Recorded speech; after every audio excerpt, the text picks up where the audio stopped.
Com creus que la via catalana ha influït en la projecció internacional del procés català? Doncs ha estat una acció col·lectiva del país que ha demostrat no només la capacitat de mobilització del país, sinó també la capacitat d'organització.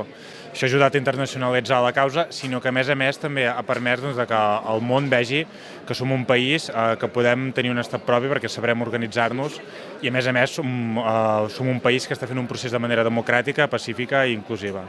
Cada any hem notat que tots els dubtes que la gent es plantejava cada vegada se'ls planteixen menys, perquè és una cosa que Catalunya té molta viabilitat. Jo no concebeixo Europa sense una Catalunya dintre d'Europa des del primer dia. Aquest tipus de debats són molt interessants perquè fa que experiències d'altres països que ja han passat el mateix o que tenen les mateixes inquietuds debaten i expliquen quins impediments troben, quines millores troben, com són els estats, i això és molt important perquè a la llarga el tema de Catalunya és un tema també internacional, un tema del món. And the European Union has developed quite a number of mechanisms to come to terms with such a situation. There are bilateral treaties, there are certain institutional mechanisms and so on. A lot of this was developed in the context of countries seeking accession in this period while they were seeking accession. The position of Switzerland, although it is an economically very strong country today, is difficult because it can only negotiate all the time and it does not have an own voice in these deliberations at Brussels. When one says it's generally probably good advice to join the European Union. At the same time, the future of the European Union also is not completely clear at this moment. There are economic problems and so forth.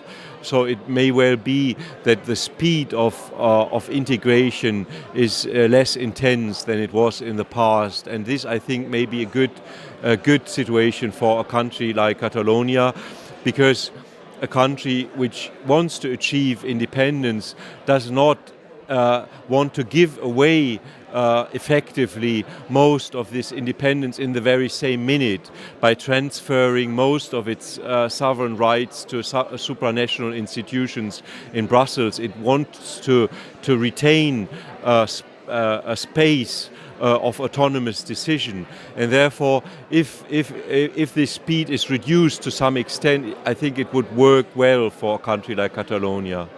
Podria fer una valoració de la intervenció de Stefan Talmon i Bardos Fassbender?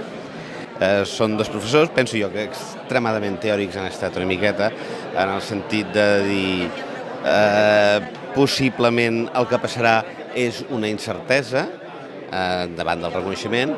No ens han donat estrictament solucions, però ens han aportat una bona visió teòrica del tema, però estrictament teòrica, perquè la realitat no la coneixen ni ells, ni nosaltres, ni ningú. I en el fons això és la conclusió a la que també han arribat. Sobre el tema de l'ús de la força que ha fet referència a l'Stefan Talmon, què n'ha de dir? Espero que fos un joke, una broma, perquè en principi és clar que es cridaria l'atenció en el fons en el mercat internacional, però també és cert que no és la solució, o almenys no és la via catalana, no és la proposta que nosaltres fem de cap de les maneres, això ho tenim molt clar.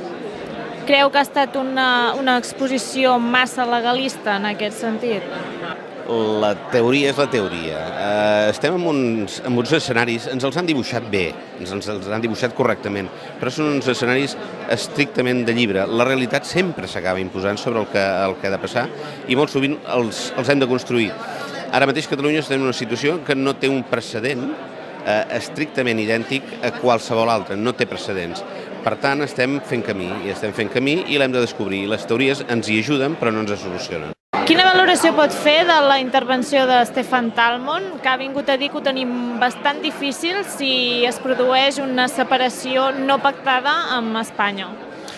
Bé, la valoració que se'n pot fer és que el professor Talmon té una visió extremadament jurídica de les relacions Catalunya i Espanya i del procés de secessió. Efectivament, hi ha d'haver un marc jurídic, un marc que doni la legalitat al procés de secessió, al procés de sobirania, que aquest serà el dret internacional, en principi, hem d'esperar que sigui així, però no comparteixo en absolut alguna de les afirmacions que ha fet I, sobretot, no comparteixo en absolut el fet que una secessió, un procés sobiranista com el que ens estem involucrats, comporti o hagi de comportar necessàriament perjudicis cap a entitats privades o cap a persones, bé siguin persones físiques o persones jurídiques. Anem a veure. La independència l'únic que fa, l'únic que és la substitució d'un estat per un altre en les relacions internacionals d'un territori. I això no ha d'afectar a les persones de dret internacional privat, és a dir, a empreses, a multinacionals i a persones físiques. I és una part que no comparteixo amb ell. És a dir, la visió que ell té és que si Catalunya s'independitza i no obté el reconeixement internacional, Catalunya desapareix del mapa, les empreses catalanes desapareixen del mapa, els ciutadans de Catalunya desapareixen del mapa. Això no és així perquè, a més, no ha passat així mai de la vida. Si un país, en el pitjor dels casos, si un país no reconeix la independència de Catalunya, el que ens està dient és que en les seves relacions amb el nostre territori, el titular d'aquesta sobirania serà l'estat espanyol. És a dir, ens estarà dient que no ens reconeix com a estat sobirà, però que ens continua reconeixent com a entitat vinculada a Espanya. Tan senzill com això. De tota manera, també haig de dir que al final acabarà passant el que han acabat passant amb les repúbliques de l'Est, que no sabien ni que havien de posar una bandera al pal de les Nacions Unides perquè ningú els hi havia dit. I d'alguna manera ningú neix ensenyat amb un procés de secessió. Però nosaltres tenim l'experiència d'altres països i és aquesta la que ens serveix, no tant els llibres de jurisprudència que a última hora no fan més que tenir una visió molt estreta del que és una qüestió que se resoldrà des d'un punt de vista polític.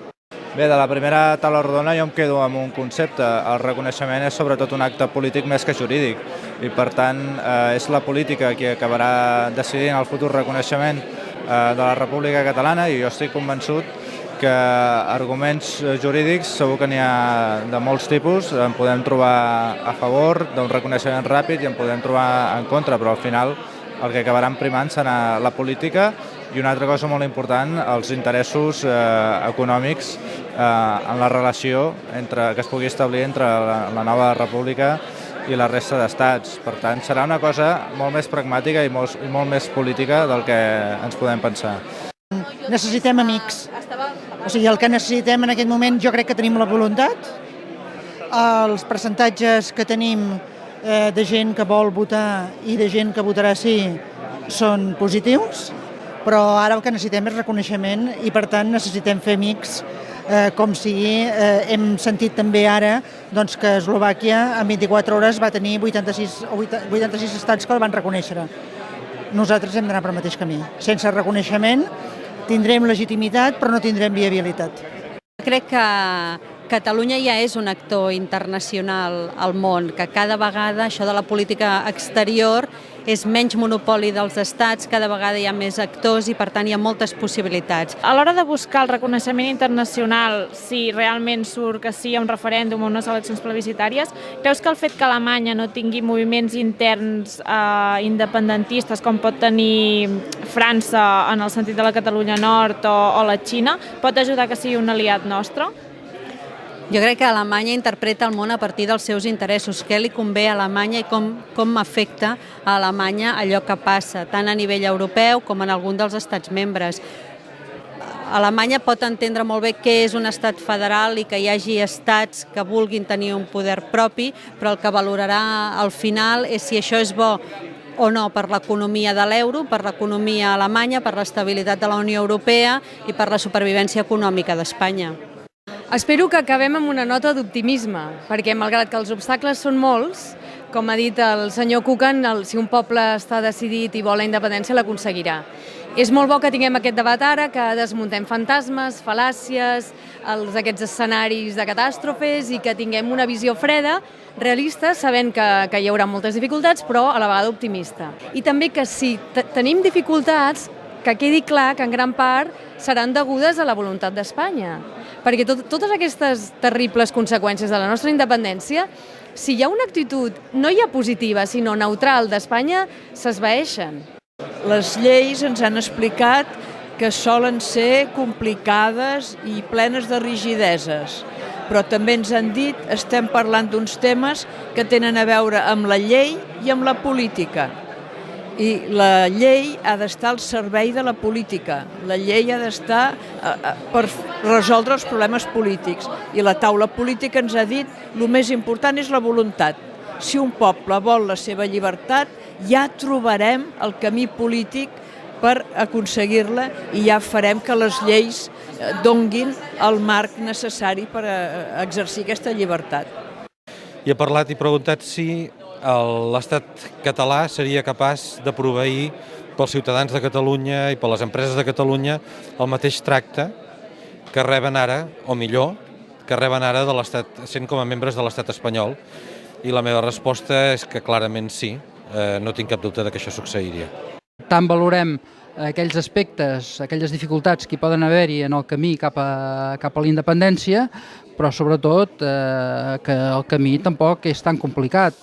És a dir, hi haurà algunes dificultats, però realment el poble català ens ha donat una lliçó aquest 11 de setembre, com ho va fer a l'altre, i després aquí constatem la gran quantitat de persones que estan treballant per aquest procés.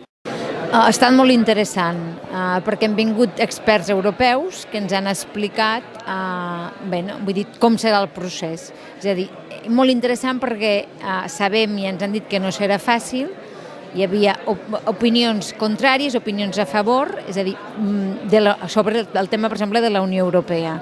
I jo crec que aquest és el camí que hem de fer. És a dir, nosaltres hem d'escoltar tothom, hem de fer cas a tothom, hem d'estar molt, molt ben informats, i això és el que es tractava d'avui, d'experts internacionals que ens donen la seva opinió, però nosaltres hem de fer el nostre camí. Estem amb l'Isabel Elena Martí, la principal organitzadora d'aquest Building a New State. Quina és la valoració que em pots fer i amb què et quedes de les 3 taules que hem tingut aquesta tarda? Doncs la valoració és molt positiva, molt contenta, molt satisfeta, tant per les aportacions de cada una de les taules i particularment cada un dels ponents. Tots s'han anat en la direcció amb el que és la tesis de l'esdeveniment, i és que aquest és un procés que es fa estudiant, pensant, meticulosament coordinat.